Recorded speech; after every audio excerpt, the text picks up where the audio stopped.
Assalamualaikum warahmatullahi wabarakatuh. Waalaikumsalam warahmatullahi wabarakatuh. Bismillahirrahmanirrahim. Alhamdulillahi rabbil alamin. Wabihi nasta'inu ala umurid dunya waddin. والصلاة والسلام على أشرف الأنبياء والمرسلين سيدنا ومولانا محمد وعلى آله وأصحابه المجاهدين الطاهرين أما بعد. Saudara-saudara kaum muslimin rahimakumullah. Di dalam surah Al-Ankabut ayat 2, Allah subhanahu wa ta'ala memberikan peringatan. Ahasiban nasu ayyutraku ayyakulu amanna wa hum la yuftanun. Adakah manusia menyangka bahwa mereka akan dibiarkan saja mengucapkan amanna, dibiarkan saja mengatakan kami beriman kepada Allah, wa hum la yuftanun, padahal mereka belum diuji lebih dahulu. Ini berarti apabila seseorang sudah berani mengatakan amanna, kami beriman kepada Allah, maka hendaklah ia bersiap-siap untuk menghadapi ujian. Setelah ujian datang, barulah akan nampak nyata kadar dan kualitas keimanan yang dimiliki oleh seseorang. Timbul pertanyaan, mengapa orang yang beriman yang justru diuji oleh Allah Subhanahu wa ta'ala? Logikanya tentu ringan saja, bahwa yang mengikuti ulangan di sekolah tentu adalah anak-anak sekolah. Kalau tidak sekolah, tentu saja tidak perlu ikut ulangan. Makin tinggi kelasnya, makin berat soal ulangan yang diberikan kepadanya. Demikianlah dalam kehidupan beragama. Justru yang beriman, yang mendapat ujian dari Allah Subhanahu wa ta'ala, semakin tinggi nilai kualitas keimanannya, akan semakin berat ujian dan cobaan yang diberikan kepadanya. Nabi kita Muhammad sallallahu alaihi wasallam pernah pula memperingatkan. Beliau bersabda, "Inna asyaddal bala'i al-anbiya, thumma al-awliya, thumma al-ulama, thumma al-amsal fal-amsal, ubtuliyan nasu ala hasabi dinih." Sesungguhnya ujian yang paling berat adalah yang telah diberikan Allah kepada para nabi-nabi. Di bawah itu adalah para aulia, kemudian para ulama, bertahap ke bawah dan ke bawah, diuji setiap orang menurut keteguhan dan kekuatannya berpegang kepada agamanya. Jadi semakin teguh kita berpegang kepada ajaran agama, semakin dekat kita dengan aturan-aturan agama, semakin berat ujian dan cobaan yang datang menimpa kehidupan ini. Maka persoalan inilah yang akan kita bicarakan pada pertemuan kali ini, tentang cobaan-cobaan yang datang menimpa kehidupan kita. Pokok persoalannya adalah surah Al-Baqarah ayat 155. Allah Subhanahu wa ta'ala menjelaskan jenis-jenis ujian yang diberikan kepada kita orang-orang yang beriman. Dalam Al-Baqarah 155 itu Allah Subhanahu wa ta'ala menjelaskan, وَلَنَبْلُوَنَّكُمْ بِشَيْءٍ مِّنَ الْخَوْفِ وَالْجُوعِ وَنَقْصٍ مِّنَ الْأَمْوَالِ وَالْأَنفُسِ وَالثَّمَرَاتِ وَبَشِّرِ الصَّابِرِينَ الَّذِينَ إِذَا أَصَابَتْهُمْ مُصِيبَةٌ قَالُوا إِنَّا لِلَّهِ وَإِنَّا إِلَيْهِ رَاجِعُونَ. وَلَنَبْلُوَنَّكُمْ بِشَيْءٍ مِّنَ الْخَوْفِ, dan tentu dan pasti kata Allah, kami akan menguji kamu sekalian, kami akan mencoba kamu sekalian dengan sebagian kecil dari rasa takut. Wal ju', rasa lapar, wa naqsim minal amwal wal anfusi was samarat, kekurangan harta, jiwa dan buah-buahan. Ada 5 macam jenis ujian yang dijelaskan di dalam Al-Baqarah 155 ini. Yang pertama, walanabluwannakum bisyai'im minal khawf. Kami uji, kami coba kamu dengan sebagian kecil daripada rasa takut. Setiap manusia terlahir dengan membawa 2 sifat. Yang kontroversi, akan disebut apa seseorang bergantung kepada sifat mana yang lebih menonjol di dalam dirinya. Tiap orang punya rasa berani, tiap orang punya rasa takut.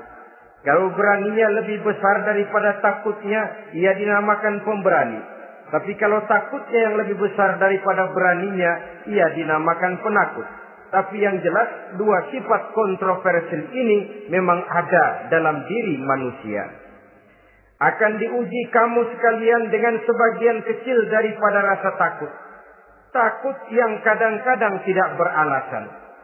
Yang kaya takut jatuh miskin. Yang punya jabatan takut kehilangan kedudukan dan pengaruhnya. Dan pada akhirnya yang hidup pun menjadi takut mati. Sesuatu yang sungguh tidak beralasan dan menimbulkan kegelisahan di dalam kehidupan. Mari kita lihat dampak yang ditimbulkan oleh rasa takut ini. Ada orang kaya yang takut jatuh miskin. Akibat rasa takutnya ini, pertama, ia menumpuk-numpuk harta sebisa-bisanya dengan menghalalkan segala macam cara. Tidak peduli halal haram, tidak ngerti hak batil, tidak tahu hak dan pantas dan ma'ruf munkar atau tercela. Yang penting ia bisa menumpuk-numpuk harta, menimbun-nimbunnya, tidak hanya cukup untuk dirinya sendiri. Kalau perlu anaknya sudah dipersiapkan untuk jadi orang kaya. Cucunya disiapkan jadi orang kaya. Anak cucunya, cucu-cucunya, seluruhnya. Dia takut jatuh miskin. Kemudian akibat dari rasa takut ini, ia pun terjebak ke dalam penyakit bakhil bin pelit alias kikir. Tidak sedikit pun tergerak hatinya untuk memberikan bantuan dan pertolongan kepada mereka yang memang memerlukannya. Termasuklah ia ke dalam apa yang diingatkan Allah. Allazi jama'a malan wa ajjadahu yahsabu anna malahu akhlada. Orang-orang yang menumpuk-numpuk harta kemudian menghitung-hitungnya. Dia menyangka bahwa hartanya akan dapat mengekalkan kehidupannya di dunia ini. Dia menyangka hartanya akan dapat mengekalkan kebahagiaannya di dalam kehidupan ini. Maka kerjanya hanya menumpuk dan menumpuk. Dan dia sangat takut untuk jatuh miskin. Saudara-saudara kaum muslimin rahimakumullah. Lalu yang kebetulan punya jabatan takut kehilangan kedudukan dan pengaruhnya. Maka ia akan melakukan segala cara dan jalan untuk menjaga keamanan dan ketenangan dari jabatan yang sedang didudukinya. Hilang kesadaran bahwa jabatan adalah amanah. Hilang pengertian bahwa kedudukan adalah alat untuk berbuat baik dan mengabdi kepada sesamanya. Yang ada pikirannya hanyalah bagaimana menjaga kedudukan dan pengaruhnya agar tetap ada dalam dirinya. Segala cara pun dilakukan dan kadang-kadang ia kehilangan kontrolnya. Kemudian pada akhirnya manusia pun dilanda oleh perasaan takut mati. Sungguh sangat tidak beralasan sama sekali. Karena mati adalah kewajiban dari semua yang bernama hidup. Dan Nabi mengingatkan, al-mautu babun fakullun nasi dakhilu. Mati adalah merupakan satu pintu yang setiap orang akan masuk ke dalam pintu itu. Bahkan mati sesungguhnya bisa merupakan nasihat di dalam kehidupan kita. Beliau bersabda, taraktu fikum nasihataini, nasiqan wa samitan. Aku tinggalkan kepada kamu 2 macam nasihat. Pertama, nasihat yang pandai bicara, dan yang kedua, nasihat yang diam saja. Sahabat bertanya, nasihat yang pandai bicara itu apa ya Rasul? Beliau menjawab, Al-Quran. Kalau nasihat yang diam saja apa ya Rasul? Beliau menjawab, mau. Saudara-saudara kaum muslimin rahimakumullah. Yang kaya takut miskin. Yang punya jabatan takut kehilangan kedudukan dan pengaruhnya. Dan pada akhirnya yang hidup pun menjadi takut mati. Sesungguhnya takut-takut yang sangat tidak beralasan sama sekali. Jika orang kaya takut jatuh miskin, untuk itu kemudian dia menghalalkan segala macam cara untuk menumpuk kekayaan yang tidak akan habis dimakan selama 7 turunan. Kemudian diiringi dengan sifat bakhil, sifat tertutup, sifat berpangku tangan melihat kesulitan dan penderitaan orang lain. Maka sesungguhnya dia tidak merasa bahwa harta merupakan titipan dari Allah Subhanahu wa ta'ala. Bahwa ia merupakan alat dan bukan merupakan tujuan di dalam kehidupan ini. Takut miskin adalah satu penyakit yang mengakibatkan orang lupa diri dan lupa daratan. Takut kehilangan kedudukan dan pengaruh juga adalah penyakit yang menyebabkan orang menghalalkan segala macam cara untuk menjaga kedudukan dan jabatannya. Dan takut mati juga sebenarnya sesuatu yang tidak beralasan. Sebab siapa yang berani hidup harus berani pula menghadapi mati.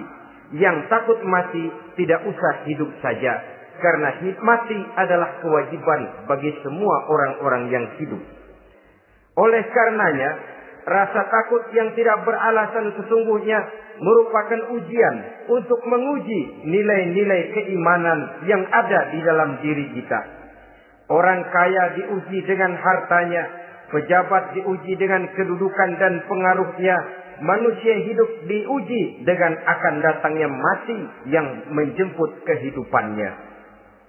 Menghadapi ujian-ujian semacam ini, maka marilah kita menyadari, yang kaya tidak perlu takut miskin. Dari Allah harta itu datang, kepada Allah harta itu akan kembali. Yang punya kedudukan dan pengaruh tidak usah takut kehilangan kedudukan dan pengaruhnya. Karena jabatan sesungguhnya merupakan amanah dari Allah Subhanahu wa ta'ala.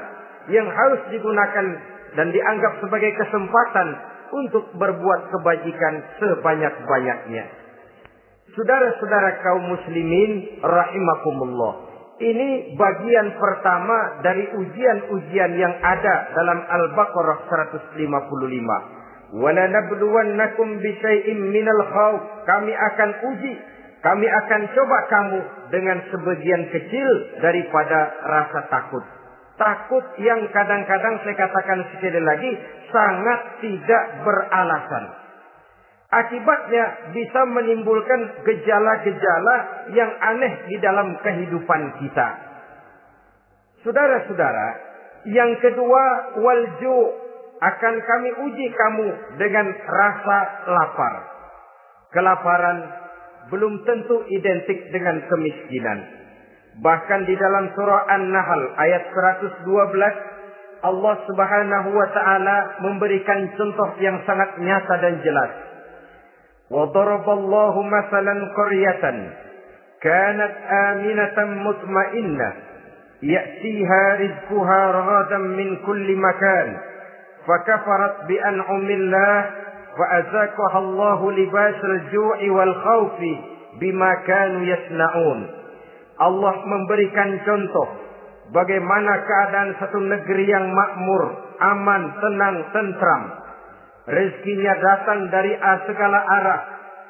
Fakafarat bi an'umillah, tapi sayang sekali penduduknya kufur dengan nikmat yang diberikan Allah Subhanahu wa ta'ala kepada mereka.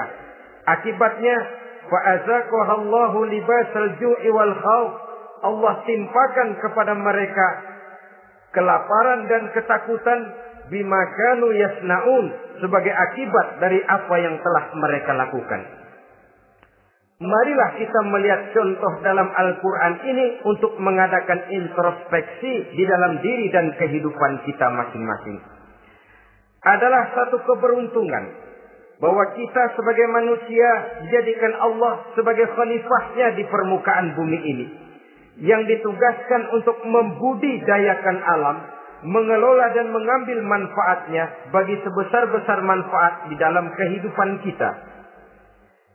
Dijadikannya bumi untuk tempat tinggal kita sebagai hamparan di mana segala fasilitas dan kebutuhan hidup kita tersedia.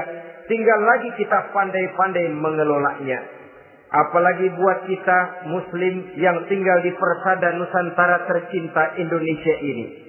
Satu negara yang orang katakan untayan jamrut katulistiwa, yang hijau ranau subur makmur, melahirkan slogan dengan kata gemah rifah loh jenawi toto tentrem kerto raharjo. Negara yang demikian subur, negara yang demikian indah, negara yang demikian hijau ranau ini, apabila kita terkena fakafarat bi an'umillah, kufur kepada nikmat yang diberikan oleh Allah kepada kita, dia tidak akan mendatangkan ketenangan, dia tidak akan mendatangkan kesejahteraan, bahkan akan sangat boleh jadi akan menimbulkan kekacauan, ketidaktenangan dan kelaparan di tengah negara yang subur makmur. Inilah yang sangat menyedihkan. Kenapa ini bisa terjadi? Fakafarat bi an'umillah, orang kufur terhadap nikmat yang diberikan Allah Subhanahu wa taala. Diberikan negara yang subur, makmur, indah, hijau ranau, tapi dikelola dengan cara yang brutal dan membabi buta. Menguras sumber daya alam melampaui sebagaimana yang seharusnya, sehingga memperkosa keadaan alam itu sendiri. Hutan dan belukar yang ditebangi secara liar dan sembarangan akan melahirkan gurun-gurun pasir yang gersang dan tandus.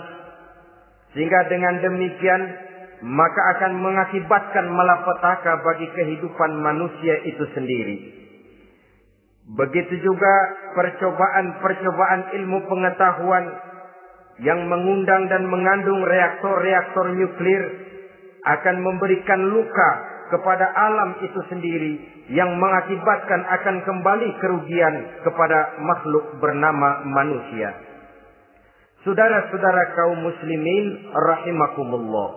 Jadi dengan demikian, di dalam satu negara yang subur, hijau, ranau dan makmur, bisa saja terjadi kelaparan apabila kita ingkar, tidak mau bersyukur terhadap nikmat yang diberikan Allah kepada kita. Kita kelola alam ini seenak perut kita saja dengan tidak memikirkan akibatnya di kelak kemudian hari nanti. Kita ambil satu contoh.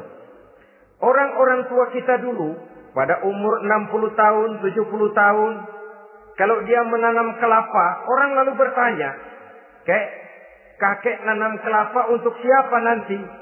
Apa jawabannya? Untuk anak cucu saya. Umur 60 tahun atau umur 70 tahun, ia masih menanam pohon kelapa. Untuk apa katanya? Untuk anak cucu saya di belakang kemudian hari nanti. Orang yang bisa menanamkan sesuatu untuk generasi yang akan datang, itulah orang tua yang bijaksana. Tapi orang yang menanam sesuatu hanya untuk kepentingan dirinya sendiri saja, maka itulah orang yang hanya mementingkan diri sendiri atau orang egois. Tapi lebih celaka lagi, orang yang mau melakukan sesuatu yang akan meninggalkan akibat bagi generasi yang akan datang, akibat yang tidak baik, itulah orang yang aniaya, orang yang zalim di dalam kehidupan kita. Bumi, tempat di mana kita manusia tinggal, bukan satu wujud yang tanpa batas. Pernahkah kita membayangkan cuma satu bumi untuk dihuni oleh 5 miliar lebih dari makhluk bernama manusia, yang kadang-kadang pertumbuhan sarana untuk menunjang kehidupan tidak sepesat pertumbuhan jumlah makhluk bernama manusia itu sendiri. Oleh karena itu kita dituntut untuk pandai-pandai mengelola, membudidayakan alam ini dengan tetap menjaga keseimbangannya, sehingga bahaya kelaparan yang merupakan ujian di dalam kehidupan, insya Allah tidak akan kita temukan di dalam kehidupan kita. Saudara-saudara kaum muslimin rahimakumullah. Ini kelaparan dalam artian sebagai satu bangsa. Bisa juga kelaparan dalam artian dalam kehidupan pribadi daripada manusia. Hidup ini kata orang berjalan bagaikan roda pedati. Sekali tempo naik kita ke atas, lain saat turun kita ke bawah. Ada saatnya kita jaya, ada saatnya kita pun mengalami kemunduran. Oleh karena itu, pasang surut kehidupan ini membuat orang seharusnya sadar bahwa pasang surut itu tidak harus menyebabkan pasang surutnya dia di dalam melaksanakan ibadahnya kepada Allah Subhanahu wa Ta'ala. Kelaparan boleh jadi memang merupakan ujian untuk menguji nilai-nilai keimanan seseorang. Apabila dalam kondisi lapar imannya mantap, imannya teguh, imannya kuat, maka dalam kondisi di mana perutnya tidak lapar, tentu iman itu akan lebih bertambah mantap lagi. Kalau orang perutnya kenyang, kalau orang perutnya berisi penuh, lalu imannya stabil, kemudian pada saat kelaparan imannya pun mengalami penurunan, maka di situ nyata, di saat dia diuji dengan kelaparan, kualitas imannya ikut menyurut, mundur ke belakang, dan mengalami proses degradasi, proses peluncuran dan penurunan. Oleh karenanya, marilah kita menyadari Allah Subhanahu wa Ta'ala senantiasa memberikan yang terbaik kepada kita bersama. Kelaparan, apabila kita terima dengan sikap lapang dada, tidak akan menyebabkan kita menjadi berbuat nekat. Tetapi kita tetap dalam kontrol, tetap dalam keadaan yang stabil, tidak keluar dengan melakukan perbuatan-perbuatan yang negatif.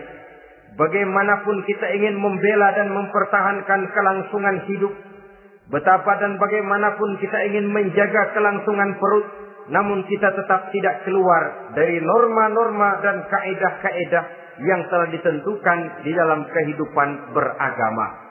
Inilah cobaan yang kedua yang ada dijelaskan dalam Al-Baqarah ayat 155 tadi, berupa kelaparan.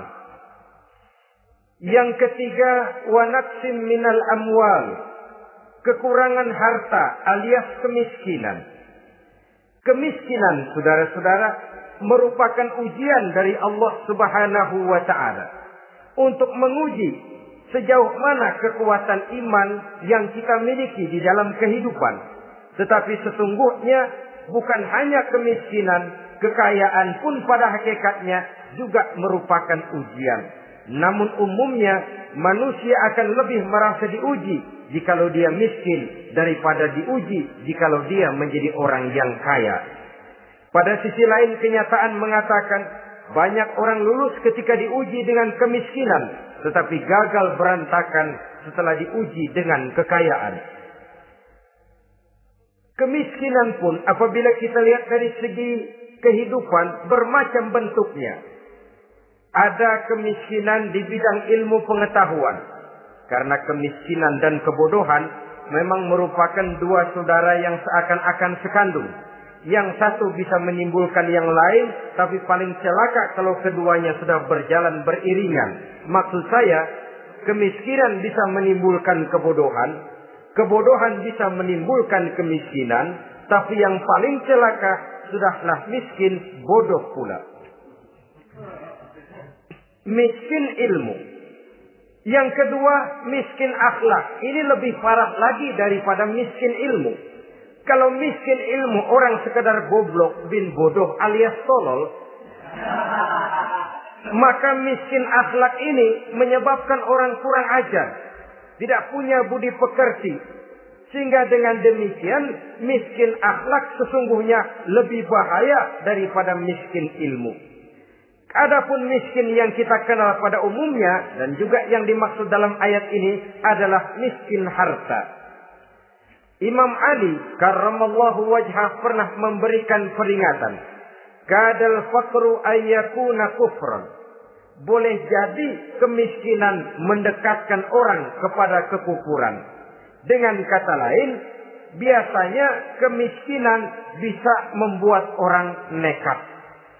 Kalau sudah nekat, maka bukan cuma harga diri yang terjual, bukan cuma keluarga yang terjual, bukan cuma nilai-nilai materi yang dimilikinya yang terjual, bahkan iman dan keyakinannya, akidah dan pandangan hidupnya pun tidak akan segan-segan digadaikannya, dijualnya untuk mengatasi kelaparan dan kemiskinan itu tadi. Padahal selalu diingatkan, pandangan dan keyakinan, iman sesungguhnya merupakan insan paling mahal, sesungguhnya merupakan mutiara paling berharga di dalam kehidupan kita. Maka kemiskinan memang merupakan ujian. Banyak orang yang kebal berhadapan dengan segala macam cobaan, tapi pada saat diuji dengan kemiskinan, ia tidak tahan diri, ia tidak sanggup menjaga dan mempertahankan akidahnya, maka akidah yang cuma satu-satunya pun ikut terjual juga adanya. Saudara-saudara kaum muslimin rahimakumullah, mari kita menelusuri bahwa sesungguhnya Nabi menyatakan, ajaban li amril muslim, inna amrahu kullahu lahu khair. Aneh kata Nabi, aku heran kata Nabi, urusan orang Islam ini sesungguhnya semuanya baik. Baik bagaimana? Kalau dia kaya, dia bersyukur, dan itu baik. Kalau dia miskin, dia bersabar, itu juga baik. Jadi kaya bagi orang Islam baik, miskin bagi orang Islam juga baik. Kalau dia kaya, dia kan bisa berkata, alhamdulillah saya kaya, mudah-mudahan harta ini bisa menunjang ibadah saya kepada Allah Subhanahu wa taala. Baik. Kalau dia miskin, dia juga berkata, alhamdulillah saya miskin, mudah-mudahan di akhirat nanti pemeriksaannya tidak lama-lama seperti orang kaya. Ya kalau melarat yang mau diperiksa apaan? Memang nggak punya apa-apa. Yang kaya boleh jadi pemeriksaannya rada seret, banyak sikutannya. Saudara-saudara kaum muslimin, dua persoalan ini baik kalau kita tidak salah terima. Mana yang lebih baik? Tentu yang lebih baik menjadi orang kaya yang bersyukur. Dan itu memang wajar. Kaya, syukur. Miskin, sabar. Yang luar biasa kalau mau tahu, miskin, syukur. Kalau kaya, syukur memang mestinya. Miskin, sabar. Ya mestinya lah. Miskin kagak sabar mau kemana? Tapi yang luar biasa sesungguhnya, miskin, syukur. Syukur bagaimana? Ya seperti saya katakan tadi. Alhamdulillah, mudah-mudahan di akhirat nanti pemeriksaannya tidak lama seperti orang yang kaya. Sehingga kata Nabi, setiap persoalan yang dihadapi umat Islam baik bagi dia. Miskin, baik. Kaya, baik. Asal orang tidak salah terima. Tapi sebaliknya, kalau salah terima, kaya, lupa diri. Miskin, lupa daratan. Pada posisi di mana dia sebenarnya tidak bisa menerima kenyataan dengan baik. Akhirnya kehilangan kontrol. Saudara-saudara kaum muslimin rahimakumullah. Karena itu pada pertemuan kali ini saya ingin mengajak kita bersama. Marilah kita menyadari betapapun kemiskinan yang datang menimpa, seluruhnya merupakan ujian yang datang dari Allah untuk menguji nilai-nilai keimanan kita. Jangan iman itu berubah, jangan akidah itu bergoyah, jangan keyakinan dan pandangan hidup itu tertukar dengan keyakinan dan pandangan hidup lainnya. Bahkan dalam kemiskinan, orang biasanya menemukan diri dan kepribadiannya.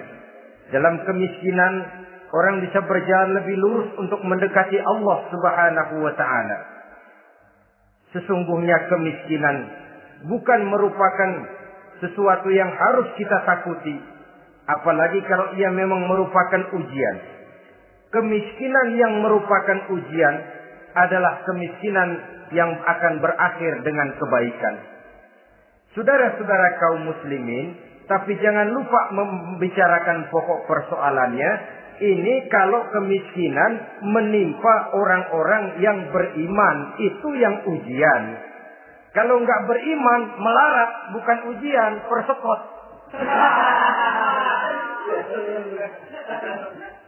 Nah, orang lalu bertanya, Pak, kalau orang kafir kaya bagaimana?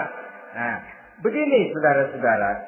Dalam agama itu ada yang disebut nikmat, ada yang disebut istidraj. Kalau nikmat itu hanya diberikan kepada hamba-hamba yang beriman. Kalau istidraj itu diberikan kepada siapa saja yang mau berusaha. Tidak soal dia beriman atau tidak. Tidak soal dia mau bersujud atau tidak. Asal dia berusaha, dia dapat. Itu yang dinamakan istidraj. Seperti orang mancing ikan, mesti diberikan umpan. Setelah umpan itu dimakan, tidak langsung ditarik, tapi diulur dulu. Sampai kira-kira mata kail itu nyangkut di leher si ikan, baru diangkat ikan itu ke atas. Dan sampai di atas kita bisa maklum nasib ikan tadi. Bisa digetok, bisa dibacok, bisa digoreng, bisa dipepes. Tapi yang jelas nasibnya merana. Maka kalau ada orang makin jauh dari agama, makin kaya. Makin tidak mau sholat, makin berlimpah hartanya. Saudara tidak usah heran. Cukup dalam hati saja. Ikan lo. Jangan keras-keras, marah dia.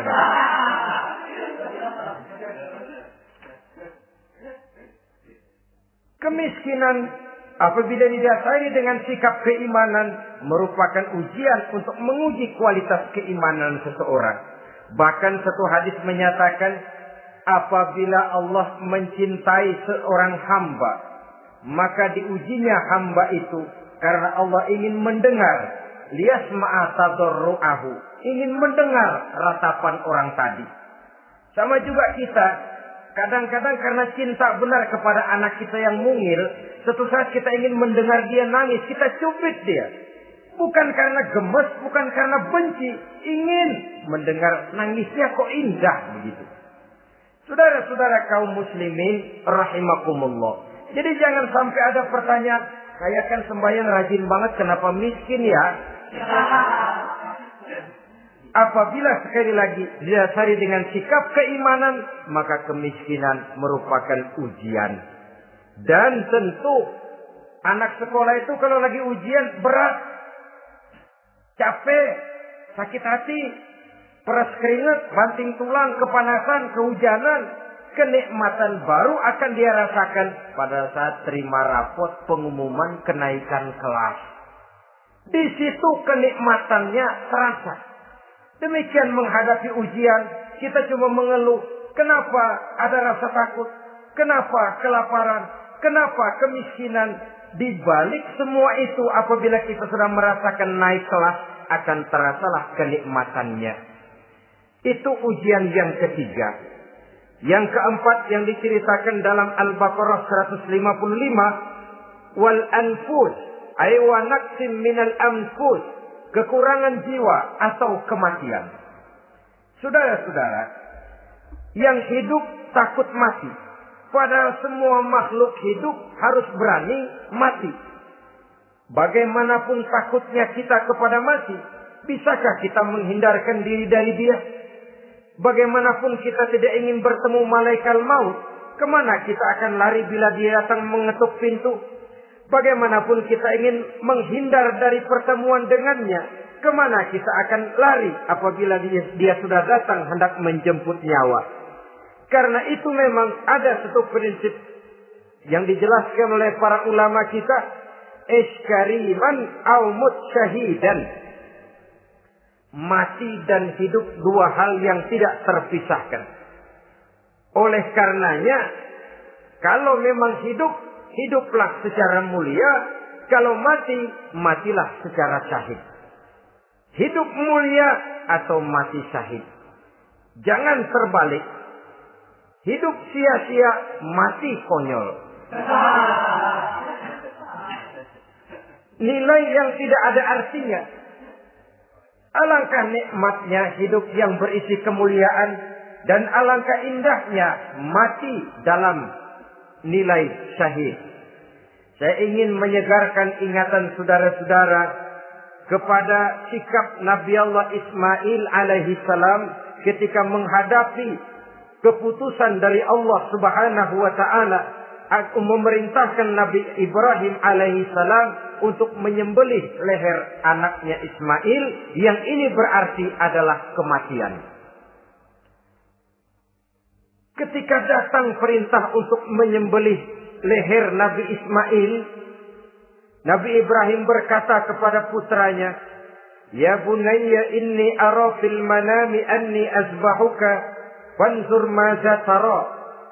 Ananda Ismail, ayah mimpi diperintah oleh Allah untuk menyembelih lehermu. Menurut pendapatmu bagaimana mimpi ini, nak? Laksanakan atau tidak usah? Saya tidak sanggup membayangkan. Anak cuma satu-satunya. Sudah lama diharapkan. Si buah hati belahan jantung pelanjut cerita penerus sejarah. Ketika anak ini sedang lucu-lucunya, turun perintah untuk menyembelihnya. Ya, kalau anak kita banyak, turun perintah potong leher anakmu, mungkin kita bisa pilih yang mana yang rada bandelan nih.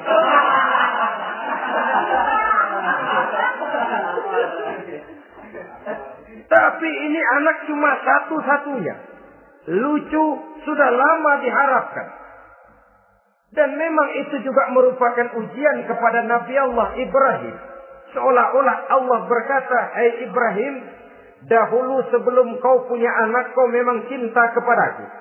Sekarang setelah kau punya anak, masuk rasa cinta anak ke dalam hatimu. Buktikan Ibrahim, mana yang lebih besar, cintamu kepadaku, kata Allah, atau cintamu kepada anakmu. Sembelih leher anakmu." Ternyata kemudian sejarah menyatakan, Nabi Ibrahim cinta kepada Allah, beliau pun cinta kepada putranya. Tapi cintanya kepada Allah lebih besar daripada cintanya kepada putranya. Sehingga ketika turun perintah penyembelihan, itu pun dilaksanakannya, tapi tetap musyawarah dulu. Yakin itu memang perintah Allah, beliau toh mengajak dialog putranya. Ini yang penting dalam kehidupan kita. Dialog. Nah, bapak mimpi diperintah Allah untuk menyembelih lehermu. Menurut pendapatmu bagaimana, nak? Laksanakan atau tidak? Yakin itu perintah Allah, tapi asas musyawarahnya tidak beliau tinggalkan. Walaupun yakin orang tua berbuat untuk kebaikan anak, alangkah baiknya anak diajak bicara. Sehingga dengan hasil pembicaraan ini nanti kita akan mengerti gejala perkembangan dan kemauan dari jiwa si anak tadi. Saudara-saudara kaum muslimin, apa jawaban Nabi Allah Ismail yang ketika itu masih remaja? Beliau menjawab, "Ya abatif al-ma tu'mar, satajiduni insyaallahu minas sabirin." Bapak, jikalau memang ini memang perintah Allah, laksanakan saja Bapak. Tidak usah ragu. Mudah-mudahan nanti Bapak akan menemukan saya termasuk ke dalam golongan orang-orang yang sabar. Ini pantulan doa Nabi Ibrahim dahulu ya, ketika meminta seorang keturunan yang merupakan anak yang soleh. Jawaban dari anak yang soleh. Kalau memang ini perintah Allah Bapak, laksanakan saja. Saya insya Allah termasuk ke dalam golongan orang-orang yang sabar. Kalau Allah memerintahkan Bapak untuk menyembelih leher saya, silahkan Pak. Saya ikhlas, saya ridho, saya rela untuk memenuhi perintah Allah Subhanahu wa Ta'ala. Ini jawaban anak soleh. Sebab itu sering saya katakan, kalau kita cuma punya anak pintar tidak soleh, mungkin jawabannya nggak begini. "Nak, Bapak diperintah motong leher kamu, nak. Bagaimana pendapatmu?" Mungkin dia jawab, "Bapak aja yang tuaan, Pak."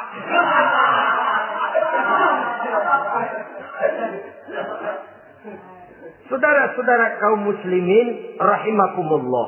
Jadi prinsip ini gugur memenuhi panggilan Allah. Hidup mulia atau mati dengan syahid. Dua pilihan yang harus dua-duanya bisa kita laksanakan. Iskariman au mutsyahidan. Kalau hidup, hiduplah dalam kemuliaan. Kalaupun mati, matilah sebagai syahid. Sebagai orang yang dikenang kebaikan dan kebajikannya. Sebagai orang yang dekat dan banyak berbuat untuk kepentingan agamanya. Jangan tidak tercapai kedua-duanya.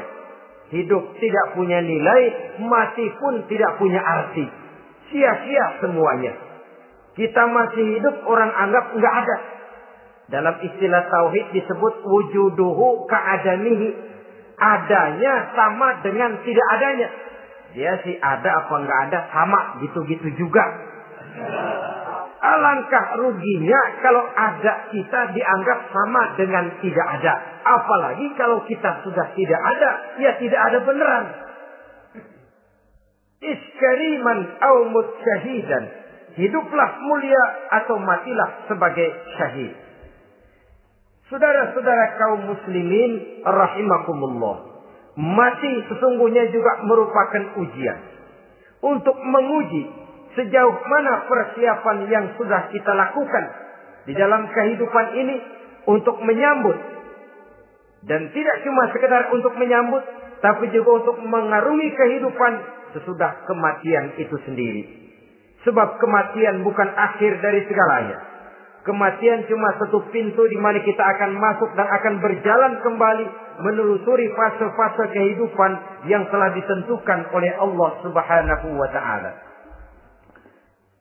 Saudara-saudara kaum muslimin rahimakumullah. Pembicaraan tentang kematian ini pun bisa kita evaluasi. Ada yang takut mati usahanya, ada yang takut mati karirnya, ada yang takut mati rezekinya, ada yang takut mati batinnya, ada yang takut mati jasmaninya, dan lain sebagainya. Seluruh ketakutan kepada kematian itu memang merupakan hal yang wajar. Ada yang takut mati usahanya, ada yang takut mati karirnya, ada yang takut mati rezekinya. Tapi kalau ketakutan itu lalu melahirkan perbuatan-perbuatan negatif yang menimbulkan penyimpangan, itu sudah di luar dari yang seharusnya. Kematian merupakan ujian. Menghadapi segala macam ujian termasuk kematian ini akan kita bicarakan pada bagian penutup nanti. Yang kelima, saudara-saudara, ujian yang dijelaskan dalam Al-Baqarah 155 tadi, wa naqsin minas samarat, kekurangan buah-buahan. Kekurangan buah-buahan bisa berarti paceklik. Ini juga bisa diakibatkan oleh apa yang dijelaskan dalam An-Nahl 112 tadi. Orang kufur kepada nikmat yang diberikan Allah Subhanahu wa taala. Orang jauh dari petunjuk-petunjuk agama. Merasa segala persoalan bisa dipecahkan dengan kemampuan otaknya. Hilang rasa ketergantungannya kepada Allah Subhanahu wa ta'ala. Maka usahanya bisa berakhir dengan yang tidak diharapkan. Sudah bikin target. Tahun ini kita bakal panen raya. Besar. Tahu-tahu tikus ngamuk. Habis padi digarap oleh tikus. Panen bisa gagal. Bahkan beberapa tahun yang lalu, kita masih ingat bagaimana ulat-ulat menyerbu pohon-pohon jambu. Ribuan batang pohon jambu. Ribuan pohon-pohon jambu itu mati. Lalu jambu-jambu itu tidak bisa lagi dimanfaatkan dalam kehidupan. Tikus yang menyerbu sawah. Ulat yang menyerbu pohon-pohon jambu. Angin topan, puting beliung, gempa bumi. Itu sudah proses-proses di luar kemampuan manusia untuk mendeteksinya. Disinilah manusia harus sadar bahwa setelah ia berusaha dan berusaha sesuai dengan keterikatannya kepada hukum alam, kepada sunnatullah, maka ia harus punya sandaran vertikal kepada Allah Subhanahu wa ta'ala. Agar bila usahanya berhasil, dia tidak lupa diri dan lupa daratan. Dan apabila usahanya kemudian ternyata gagal, dia tidak menjadi putus asa, buruk sangka, sempit hati, sempit pandangan. Cobaan datang dari Allah Subhanahu wa ta'ala berupa kekurangan buah alias paceklik. Saudara-saudara, menghadapi cobaan dan ujian yang saya katakan tadi, 5 macam ini, apa konsepnya, apa jalan keluarnya? Ayat selanjutnya dalam kalimat tadi menjelaskan, wabasyiris sabirin, menghadapi ujian-ujian dalam hidup, baik rasa takut, kelaparan, kemiskinan, kematian, kekurangan harta, kekurangan buah-buahan. Wabasyiris sabirin, gembirakan orang-orang yang sabar. Menghadapi segala macam ujian tadi, gembirakan orang-orang yang sabar. Siapa orang yang sabar itu? Alladzina iza asabathum musibatun qalu inna lillahi wa inna ilaihi raji'un. Yaitu orang-orang yang apabila menghadapi ujian, ditimpa musibah, mereka berkata, sesungguhnya kami berasal dari Allah dan sesungguhnya kepada Allah pula kami akan kembali. Bukan cuma sekedar ucapannya, tapi penghayatannya kepada filsafat yang terkandung di dalam kalimat itu tadi. Maka jadilah dia semacam lipstick, jadilah dia semacam dekorasi. Apabila kita berjanji dan dalam hati kita sudah ada kemungkinan besar kita tidak akan datang, kita tetap menggunakan kata-kata insya Allah. Padahal yang jelas tidak akan mau datang adalah kita. Kita sandarkan dan kita kembalikan itu kepada Allah. Sesungguhnya kami berasal dari Allah. Sesungguhnya kepada Allah juga kami akan kembali. Bukan cuma sekedar ucapannya, tapi juga penghayatan kepada filsafat yang terkandung di dalamnya. Kalau suatu saat kita harus kehilangan harta yang kita miliki, kenapa tidak berpikir inna lillahi wa inna ilaihi raji'un? Bahwa dulu pun ketika lahir ke dunia ini, tidak ada harta yang saya bawa. Kalau sekarang harta itu hilang, inna lillahi wa inna ilaihi raji'un. Itu yang saya maksud. Kalau sekarang, kalau suatu saat kita harus melepaskan pangkat jabatan yang kita sayangi, kenapa kita tidak kembali kepada inna lillahi? Dulu pun ketika waktu lahir ke dunia ini, tidak ada pangkat dan jabatan yang saya bawa. Kalau sekarang harus pensiun, inna lillahi wa inna ilaihi raji'un. Ini kadang-kadang enggak.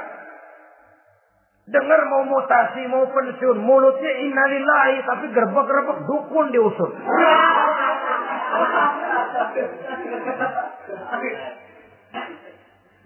Keluarganya meninggal, mulutnya innalillahi, tapi nangisnya tetap nggak mau berhenti. Bukan cuma sekedar ucapannya, tetapi penghayatan kepada nilai dan filsafat yang terkandung di dalam kalimat innalillahi itu. Sesungguhnya segalanya saja berasal dari Allah. Segalanya saja akan kembali kepada Allah Subhanahu wa ta'ala. Kalau ini yang kita jadikan landasan, maka sesungguhnya menghadapi berbagai ujian ini, kita tidak akan salah tingkah. Tidak akan salah tingkah, tidak akan salah sikap. Kalau sudah ini dasar dan fondasi yang menjadi landasan tempat di mana seluruh cobaan datang bertumpu, segalanya datang dari Allah, segalanya akan kembali kepada Allah, maka betapapun bertumpu ujian datang menimpa, rasanya tidak akan lagi membuat kita goyah. Karena fondasi tempat kita berdiri sudah demikian kokoh dan kuatnya. Dan fondasi itu inna lillahi wa inna ilaihi raji'un. Segalanya datang dari Allah. Segalanya akan kembali kepada Allah Subhanahu wa ta'ala. Keyakinan ini memberikan kelapangan jiwa. Dari kelapangan jiwa maka akan tertuang ketenangan dan ketentraman. Jauh dari stres, jauh dari darah tinggi, jauh dari bingung, jauh dari rasa takut, segalanya sudah kita kembalikan kepada Allah Subhanahu wa ta'ala. Saudara-saudara kaum muslimin rahimakumullah. Oleh karenanya, ini jalan keluar dan inilah orang yang sabar.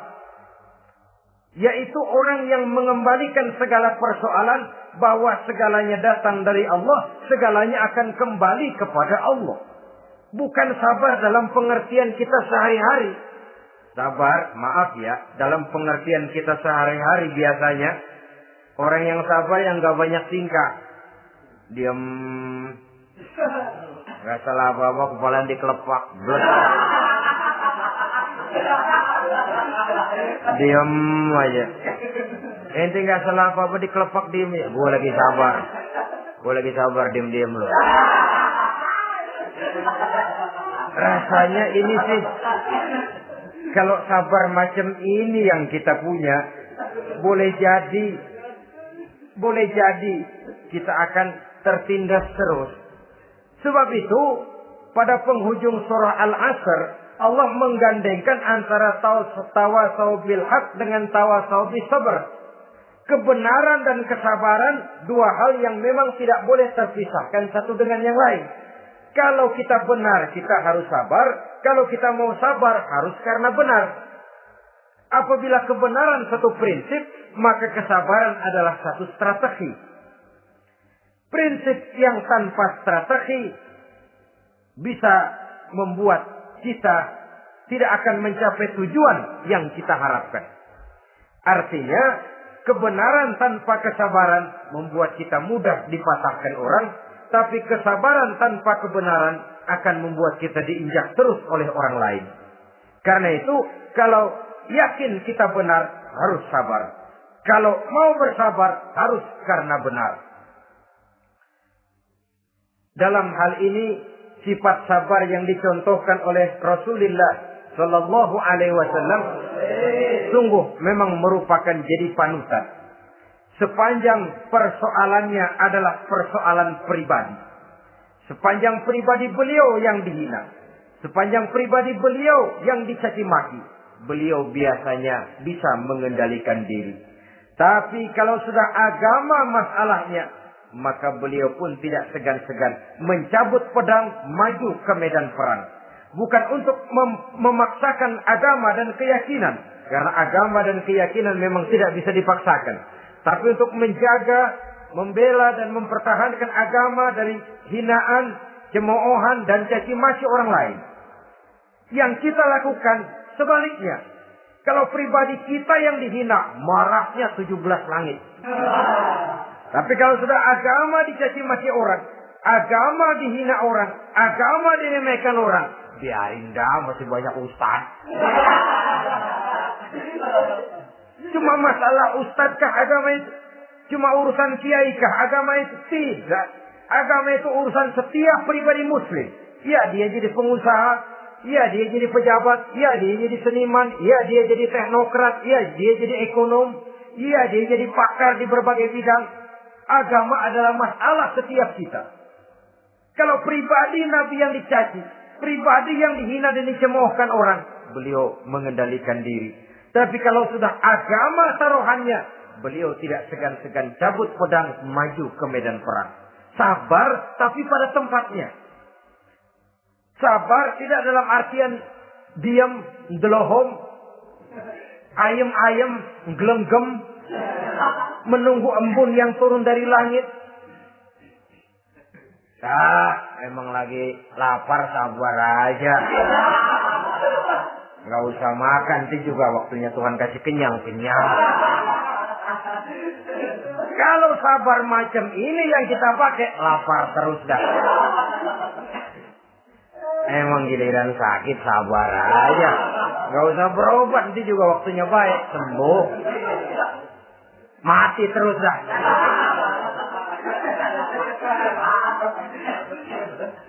Ya, perkara ada orang sakit tidak berobat sembuh, itu hak Allah. Tapi tidak boleh kita jadikan sandaran, apalagi kalau makom kita dengan Allah masih sedemikian jauhnya.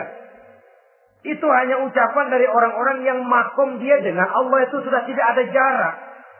Permohonannya dipenuhi, kehendaknya dituruti, sebab dia dengan Allah sudah sedemikian dekatnya. Kalau kita masalahnya, yang antara kita dengan Allah ini dilapisi oleh dosa dan kesalahan yang kita kerjakan sendiri, rasanya kita masih harus banyak berbuat sesuai dengan keterikatan kita kepada sunnatullah itu. Orang yang sabar adalah orang yang sadar kepada hakikat dan filsafat yang terkandung di dalam kalimat inna lillah wa inna ilaihi raji'un. Segalanya datang dari Allah, segalanya pun akan kembali kepada Allah. Harta yang hilang tidak membuat kita gundah. pangkat yang harus kita tanggalkan tidak membuat kita kecil hati dan tidak akan meninggalkan medan pengabdian. Kenapa? Kita cuma menganggap itu satu titipan. Lain kalau kita anggap itu punya kita. Jabatan punya kita. Nah, itu yang kita suka wangkeng. Saudara-saudara kaum muslimin, kesimpulannya, banyak cobaan-cobaan dalam hidup. Yang dibicarakan dalam Al-Baqarah 155 ini, sebagian kecil dari rasa takut, kelaparan, kemiskinan, kematian, dan kekurangan buah-buahan. Menghadapi segala macam ujian tadi, kembalilah kita kepada dasar inna lillahi wa inna ilaihi raji'un. Segalanya datang dari Allah, segalanya pun akan kembali kepada Allah. Semoga dengan sikap ini kita akan lapang dada menghadapi ujian dan akan semakin tangguh iman dan akidah kita menghadapi cobaan yang datang menimpa. Inilah pertemuan pada kali ini. Semoga ada manfaatnya. Terima kasih atas segala perhatian. Mohon maaf atas segala kekurangan. Usikum wa nafsi bitaqwallah. Wassalamualaikum warahmatullahi wabarakatuh. Waalaikumsalam.